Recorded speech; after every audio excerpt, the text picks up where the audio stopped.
கிட்டத்தட்ட ஒரு வருஷமாகும்போது வெப்பநிலை பார்த்தீங்கன்னா வந்து -73 பாகை செல்சியஸ்க்கு கீழே போயிடுவாங்க. இது இதோட நிற்காம -240 பாகை செல்சியஸுக்கும் கீழே டெம்பரேச்சர் போயிடுவாங்க.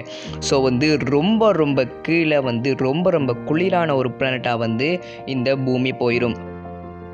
சூரியன் நம்மளோட வாழ்க்கைக்கு மிக இன்றியமையாத மிக முக்கியமான ஒரு மொழி முதல்.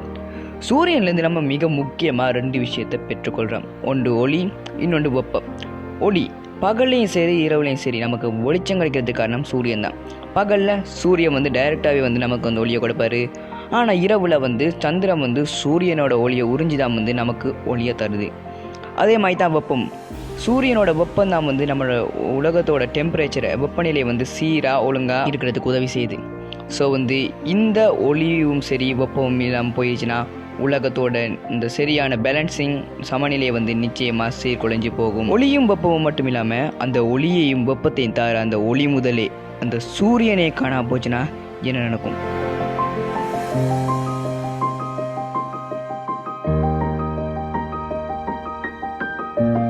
சூரியனோட ஈர்ப்பு விசையால் தான் நம்ம வந்துக்கிட்டு இருக்க பூமியாகட்டும் மற்ற எல்லா கிரகங்களாகட்டும் ஒரு ஒளிவட்ட பாதையில் மிதந்து சுற்றி சூரியனை சுற்றி வந்துக்கிட்டு இருக்கு. ஒருவேளை சூரியன் திடீர்னு காணாமல் போயிடுச்சுன்னா இல்லாமல் போயிடுச்சுன்னா ஒழுங்காக ஒரு ஒளிவட்ட பாதையில் சுற்றிக்கிட்டு இருந்த எல்லா கிரகங்களும் இன்க்ளூடிங் பூமியும் ஒழுங்கில்லாமல் ஒரு ஒழுங்கே இல்லாமல் விண்வெளியில் தானாக வந்து எங்கே திசை மாறி மிதந்து போக ஆரம்பிக்கும். இப்படி தான் எங்கே போகிறோம்னே தெரியாமல் மிதந்து திசை மாறி போகிற நேரம் வந்து அந்தந்த கிரகங்கள் வேறு கிரகங்களோட போய் முட்டி மோதலாம். அதில் பூமியும் ஒன்று தான். ஸோ பூமி வேறு கிரகங்களை போய் முட்டி ஏதாவது ஆபத்து நிகழும். அது மிகப்பெரிய ஒரு ஆபத்து தான் போய் முடிவடையும். மிகப்பெரிய பாதிப்பை வந்து அது கொண்டு வரும். அதே மாதிரி தான் வந்து ஒளியும். ஸோ வந்து இது வந்து உங்களுக்கு நிச்சயமாக புரிஞ்சிருக்கும். பிகாஸ் வந்து சூரியன் இல்லாமல் போயிடுச்சுன்னா நம்ம மைண்டுக்கு வர்றது ஒளி இல்லாமல் போகிறது. ஆமாங்க, உலகம் வந்து உடனே வந்து சூரியன் இல்லாமல் போன அந்த கணமே வந்து இருட்டாயிராது. சூரியன்லேருந்து உலகத்துக்கு ஒளி வரத்துக்கு 8 நிமிஷம் எடுக்கும். ஸோ வந்து கிட்டத்தட்ட 9 நிமிஷத்துக்கு அப்புறம் தான் வந்து நம்மளை சுற்றி இருக்கிற எல்லாமே வந்து இருட்டாக இருக்கிறத நம்ம உணர்வோம். சூரியனில் போனால் என்ன, நம்மக்கிட்ட லைட் இருக்கே, செயற்கை மின்முதல்கள் இருக்கே, அதை வந்து ஒளி விட்டுவோமேன்னு அதை வச்சு கொண்டே நம்ம வாழ்நாளை ஓட்டுவோம்னு நினச்சிக்கண்டா அது மிகப்பெரிய தப்பு. சும்மாவே இப்போ கரண்ட் பில் எகிரிக்கிட்டு இருக்கிற சமயத்தில் நம்ம வந்து வாழ்நாள் முழுவதும் ஒரு மின்முதலை செயற்கை மின்முதலை பணம் கட்டி நம்ம பயன்படுத்துகிறன்றது நினச்சி கூட பார்க்க முடியாத விஷயம். அது மட்டும் இல்லாமல் நம்ம நினச்சிருக்கிற மாதிரி நம்மளோட ஆயுள் வந்து ரொம்ப அதிக நாளாக இருக்காது. ஏன்னு பார்த்தீங்கன்னா வந்து சூரியன் இல்லாமல் போனதுனால ஏற்படுற விளைவு மிக பயங்கரமாக இருக்க போகுது. சூரியனோட ஒளியை உறிஞ்சி தான் சந்திரனும் நமக்கு வந்து ஒளியை தருது. ஸோ சந்திரனிலேருந்து வர ஒளியை வந்து நமக்கு இப்போ கிடைக்காது. அவளை அந்த அந்த சந்திரனை வந்து நம்மளால் பார்க்கவும் முடியாது. சந்திரன் மட்டும் இல்லைங்க, நம்ம வழக்கமாக பார்க்குற எந்த கிரகங்களும் வந்து வானத்தில் நமக்கு தெரிகிற எந்த கிரகங்களும் எந்த பிளானட்ஸும் வந்து நமக்கு இப்போதைக்கு தெரியாது. அந்த சூரியன் காணா போயிட்டுனா தெரியவே தெரியாது. சூரியன் தான் பூமியை சீரான வெப்பநிலையுடைய ஒரு கோளாக வந்து வச்சிருக்குது. ஸோ வந்து சூரியன் இல்லாமல் போச்சுன்னா வெகு சீக்கிரத்தில் இந்த உலகம் மிகவும் குளிரான ஒரு கோளாக மாறிடும்.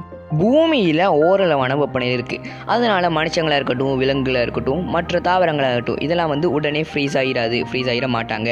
கிட்டத்தட்ட ஒரு வருஷமாகும்போது வெப்பநிலை பார்த்திங்கன்னா வந்து -73 பாகை செல்சியஸ்க்கு கீழே போயிடுவாங்க.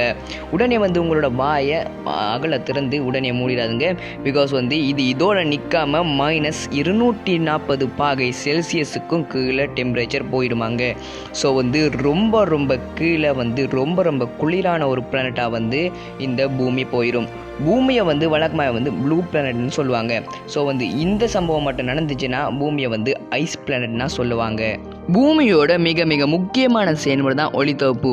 ஒளித்தோப்பு மூலமாக தான் தாவரங்கள் தங்களுக்கு தேவையான உணவுகளை வந்து தயாரித்து உயிர் வாழ்ந்து கொண்டிருக்கு.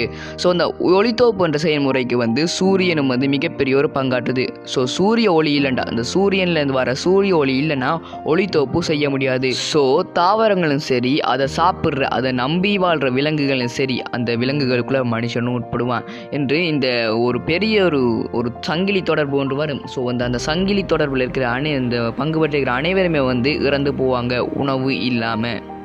நம்ம உலகத்தோட டெய்லி விசிட்டரான சூரியன் வந்து ஒரு நாள் நம்மளை விசிட் பண்ணாமல் போயிட்டாருன்னா அதுவும் கொஞ்சம் பிரச்சனையோட முடிவடையும்.